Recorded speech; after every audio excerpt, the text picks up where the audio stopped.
This 2D platformer is reminiscent of 8-bit classics such as Mega Man and Ninja Gaiden. You can also expect a challenge on par with vintage games.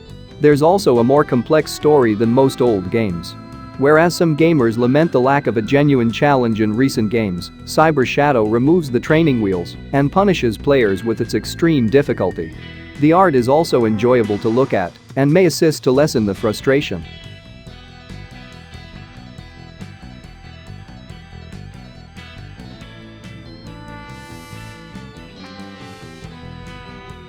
Thanks to games like the medium and PS1 style adventures like Murder House, old-school survival horror is making a comeback.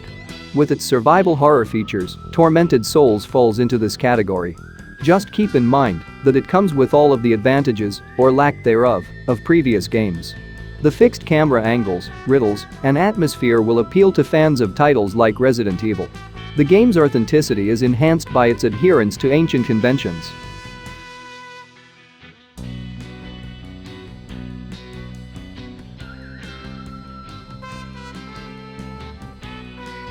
This modest game has generated a lot of interest, but it still needs to be played by more people. The Forgotten City began as a Skyrim mod before being released as a standalone game. The story takes place in a city where sin causes the entire world to end. The setup is compelling enough on its own, and the story just gets better from there. It's one of the year's most unusual games because to its dialogue, exploration, and various endings.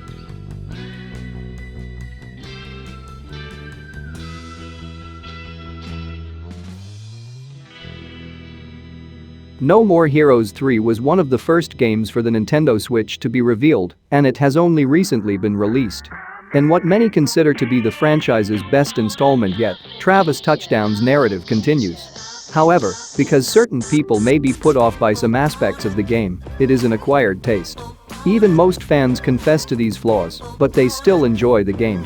SUDA51 is known for his oddball games, and No More Heroes 3 lives up to that reputation.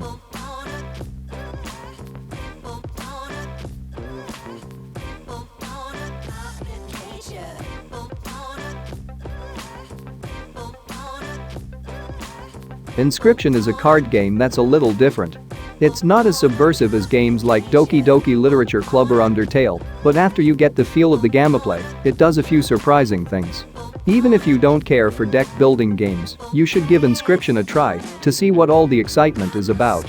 Who knows, maybe you'll develop an interest in a new genre.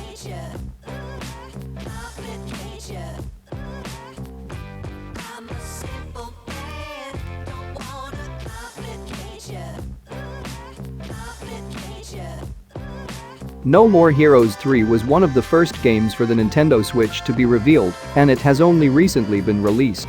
In what many consider to be the franchise's best installment yet, Travis Touchdown's narrative continues. However, because certain people may be put off by some aspects of the game, it is an acquired taste. Even most fans confess to these flaws, but they still enjoy the game. SUDA51 is known for his oddball games, and No More Heroes 3 lives up to that reputation.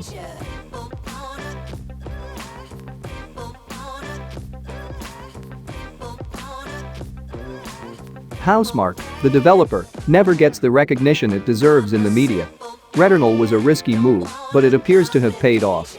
The game grew in popularity as a result of Sony's backing for it being a PS5 exclusive, but its difficulty and roguelike structure made it difficult for some to play. Regardless, everyone should give it a try to see whether it is right for them. After all, it's not every day that you come across a AAA roguelike.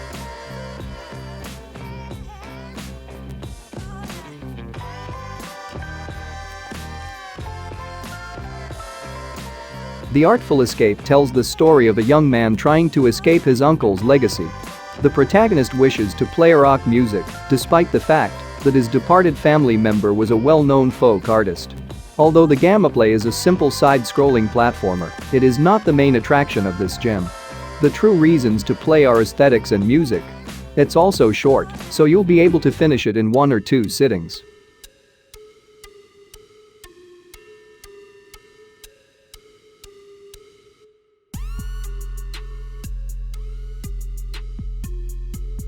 Not every game needs the use of a controller. Before Your Eyes is an example of this.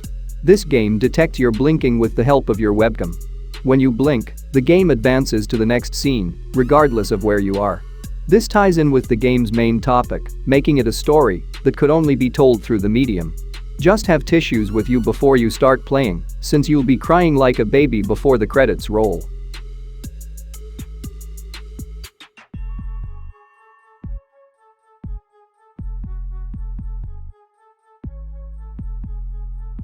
Chicory isn't the first action-adventure game to use a painting mechanism, but it stands out sufficiently from games like Akami.